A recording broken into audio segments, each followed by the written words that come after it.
If you get, hey, what's up, guys? What's going on? Welcome back. Hope y'all are doing well. Real Madrid versus Athletic Madrid. Apologies, I know this is a really late game. I think this game was played last Saturday, if I'm not mistaken, the 4th. I discovered Atletico Madrid at the beginning of this year, and I just, I was hooked. I really enjoyed the way they play. Real Madrid as well, but I was just used to Real Madrid. I've seen Real Madrid play in the past. I know what they're all about, but Athletic Madrid, I mean, the last time I was entertained, I guess you can say, was even though they played a lot more defensively back then, was the Champions League days when they got to the final twice. But this team, just the way they come from the back, they break through the lines. Griezmann has been playing so silky, so silky. Documentary sucks; it's horrible, but his style of play is amazing. And so yeah, so I was definitely looking forward to this. Some people told me it wasn't really worth watching the game. I kind of disagree. Yeah, it wasn't a 4-1. It wasn't a high score. There weren't a ton of opportunities from both teams, but there were some interesting plays. There were many penalties not being given. There were disallowed goals. I honestly believe the Savage goal, that was what I didn't know that was a rule. The guy, I don't know who it was that, I think it was it Saul? I don't think it was Saul. It was somebody else that was in the line of Lunin. I've never heard of that. He wasn't even really blocked. What do you mean in the line? There's always going to be someone in the line of somebody. But in this case, I guess he can't be in the line of the goalie because there was no offside. And really good header from Savage, but that's such a ridiculous rule. That should have stood as a goal. To me, that was a goal. I just don't see in his line of vision. What the heck? He didn't even touch him. Like, he didn't even, like, you get me, like, obstruct them in a way, like, physically. He didn't push him back or anything. It was just Lunin just going back because he was right in front of him. Just absolutely ridiculous to take that away from them. The last goal, which was the header by Llorente, that to me, I think Carvajal, and you saw him pissed off at the end. I think he better have been pissed off at himself and not at anybody else, because that to me was not necessarily his fault, but he could have done a lot more. He could have, because the way he was running at the towards the plate, he had better range to be able to go up and head. I know he's small, he's not a tall guy, but at least be a nuisance and maybe off balance him as he was gonna head, because he just walked in pretty much that header, and it wasn't a hard header. I would also argue, a lot of people are not gonna like this, that Lunin could have done a better job. Everyone's always talking about that Lunin was a better keeper than Kepa, and he should have been playing since the beginning.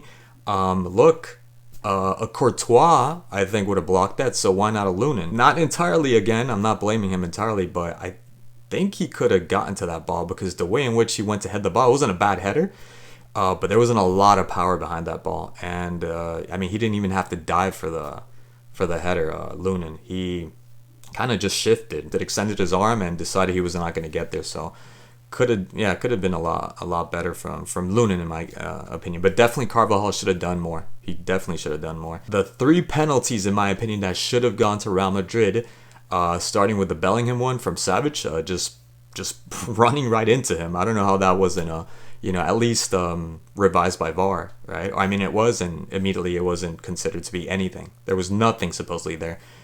There was something there. Absolutely, there was something there. The one again by Llorente this time, that Bellingham had a header. He got to head the ball, and he just wrapped his entire he just bear hugged him. And I don't see how that wasn't a penalty. I mean, completely obstructed him. How was that not even considered a penalty? Like, what? Okay, but okay. And then the one that I didn't think at first was a penalty, and then later on, when I watched the replay, I said, oh, yeah, that little dangling of the leg was Lucas Vasquez. I think it was, I think it was Saul, that he tried to go between Saul and, I don't know if it was Witsel. And at first, I don't think it was a penalty when Saul just extended his leg a bit. But I didn't realize that, because I didn't check the replay until much later, after the game. And you see he does another, it's like a minutia of a dangling of the leg. And that's the one where it was a penalty. Absolutely penalty. That should have been given a penalty. So, I don't know. I don't know what I can say to that. What more could I add to that? Those 3 could have been a penalty. Real Madrid. Would I say Real Madrid were robbed?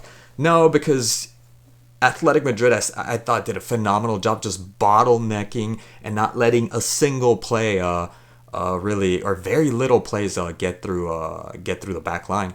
The only time that Real Madrid actually had some threat were the counter. What's his name? Valverde with the driving through the middle, insane. I mean, from the blocks. We're not even talking about he's giving you the ball while you're running. I mean, cold start from the blocks, just driving through. And there were a couple, I think it was a couple. One that he ended up passing to Rodrigo, should have been to Ibrahim Diaz. And Rodrigo, I mean, right to the goalie, right to Oblak. And then the other one, I can't recall really what it was, but there was another opportunity for them to score. I got to give it to Athletic Madrid. Athletic Madrid were amazing defensively again, and they had their chances as well on a counter as well. They had plenty of chances. The little heel flick by Griezmann, cheeky little slick heel flick, that could have been a nice goal, and really good block by Lunin. Way to be on his toes, obviously.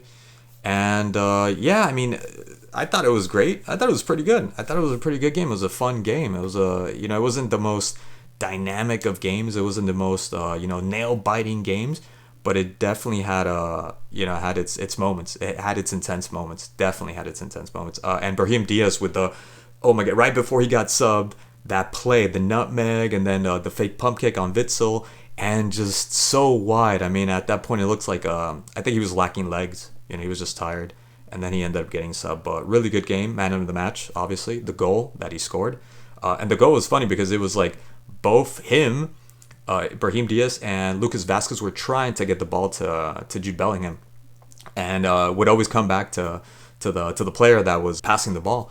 So the control, especially that second control quiz, a lot of time when that ball comes back to you, because it came back unexpected, he didn't think it was being blocked, and then it came back unexpected to Brahim Diaz. That ball gets away from you. Like, it's not easy to control that, especially in the air with so many bodies.